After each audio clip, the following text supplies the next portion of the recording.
Hi, it's KCCK's Culture Crawl. I'm Dennis Green, and my guests today are from the upcoming production of Always Patsy Cline. It's with TKM Theatrical Productions, and I have the TKM in the house. Deb Kennedy. Deb, welcome.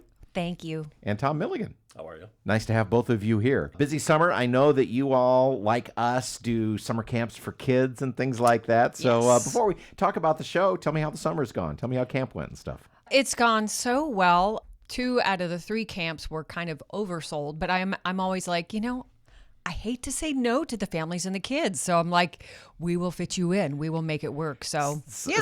Same as us. Yeah. Always, okay, we got 2 on the waiting list. Oh, we can squeeze 2 more. Yeah, we got it. We got it. That's the way it works. So it's always, Tom, lean into the microphone just Okay, a I little bit can there do if that. you would. Yeah. Yes. Don't slouch, young man. Don't slouch. I'm not slouching.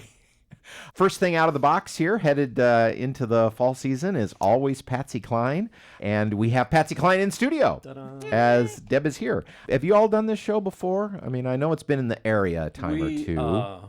TKM has not. You have TKM not. has not. But I have, I was part of the production team for the Creamery's production many years ago. Yeah. And so that I definitely have that Have some background with it. beautiful rendition ingrained in my memory for sure. We also did it down at the Winterset stage 13 years ago. When that theater down there was starting to get going, that was one of the shows we did, and Deb played the Louise character in that particular production. So we've seen several versions of it. And now This put together is our own. this is based on kind of a true story about the relationship between Patsy Cline and just a fan, literally just a fan, but they became good friends. Yes. So it is, the entire show is told through the memories of Louise Seeger, who was one of her super fans. And she recalls the first time she ever heard her sing on the radio and on the Arthur Godfrey show. And how she would always call up her local DJ to request her records.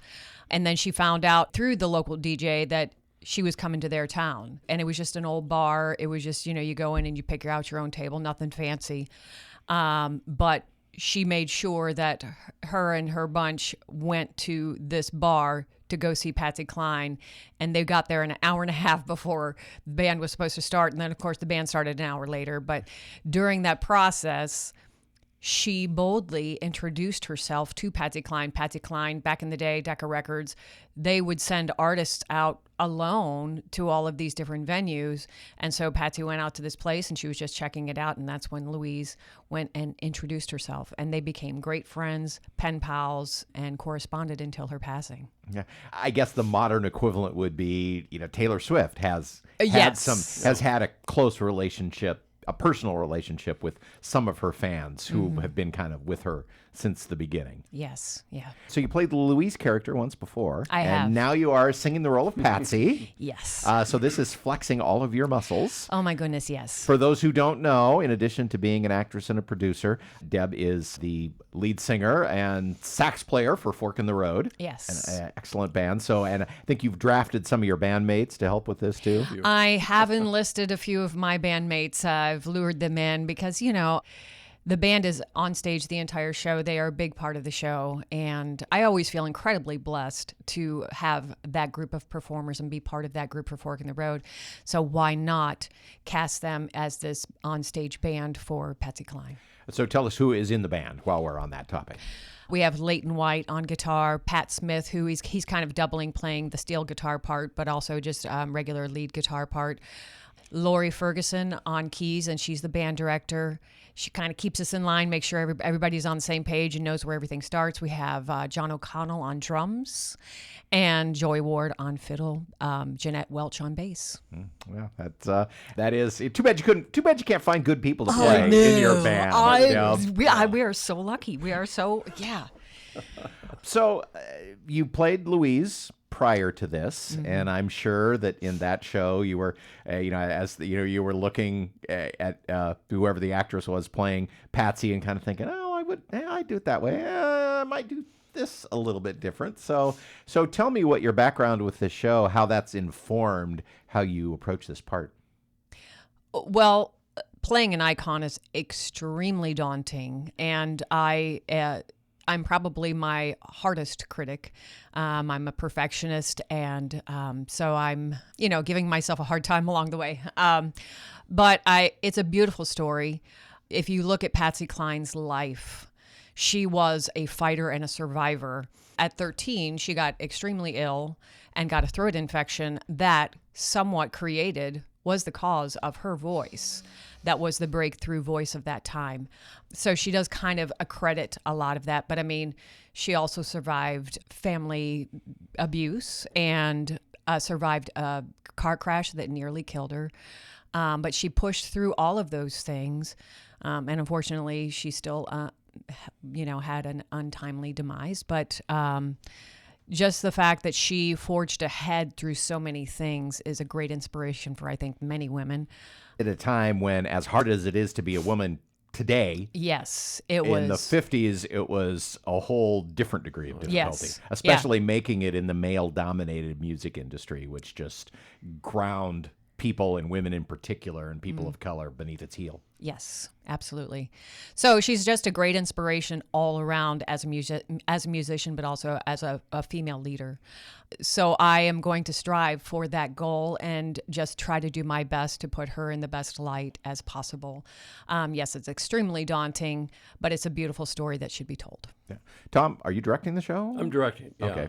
I'm part of the directing team. We have 2 people that are working the vocal music element for us, and then Lori Ferguson is helping with the band and everything, and I'm just kind of staging. And it's an interesting show because it takes place in a lot of different places. Well, I was going to ask specifically, you get the band on stage all the time, so Band's they're on always stage all there, the time. but it takes place in different times and different locales. And does the story roll? I can't remember. Does the story roll out chronologically, or do we jump back and forth some? It's interesting because it's a memory play. So this is all this Louise telling about the story, and the first thing you hear out of her mouth is the first time I ever met Patsy Cline was, and then she takes you back to those episodes. So you see their relationship develop in a very quick way when they met. Now she obviously heard Patsy many times before, but that meeting was what really kicked them into gear as being true friends.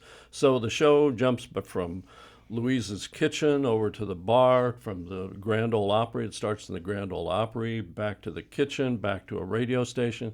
So there's a lot of different things. So technically, it's a great band, but it also relies a lot on the lighting and how you stage it, and to make sure that story within a story really goes well. In fact, the Louise character and I, we've had several conversations about, so when is this? Where are we in this story? And are we telling the story now, or is she talking about the story back when she and Patsy were good friends? So there's you have to look at it and see what it really rolls out at. We're talking about her in a male-oriented world at that point in time. If you look at the songs I don't know if Patsy Cline ever wrote a song, but all of the songs that you see in the story in the show were all written by men. Mm-hmm. Young Willie Nelson wrote. Willie Nelson, some of her signature stuff. Yeah. The other one I can think of is I Fall to Pieces. Mm-hmm. But if you ask people today about those songs, they would all say that they're Patsy Cline songs. She was the one who took them and pushed them forward, but yet they're still written by males. Tom mentioned that you got a couple of vocal assistants helping with the directing. There's a big difference between singing in a band and singing on stage, of course. Mm-hmm. But this kind of is in the middle there someplace. You've got the band on stage, so that's very much feels like a more concert-type experience. Your space at the Amana Center for the Performing Arts is pretty intimate. Mm-hmm. But tell me a little bit about translating your on-stage singing presentation. What changes you have to make for this?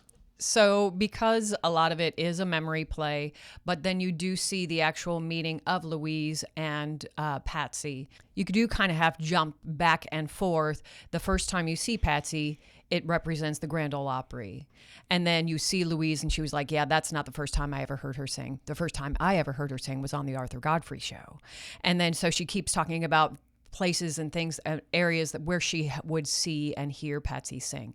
But as far as, how to present and how to connect and make it real, I again, I am doing all of the research on studying her actual voice versus studying representations of her voice. I try to, bring as much truth to her as possible. But yeah, you have to kind of bring out the big voice for sure. We have a wonderful team of vocal coaches. Bree Bevins, who is, we actually have known Bree for many years, and she is part of the Clear Creek Amana alumni, who is now going on to be a choir director at Muscatine. Is that right?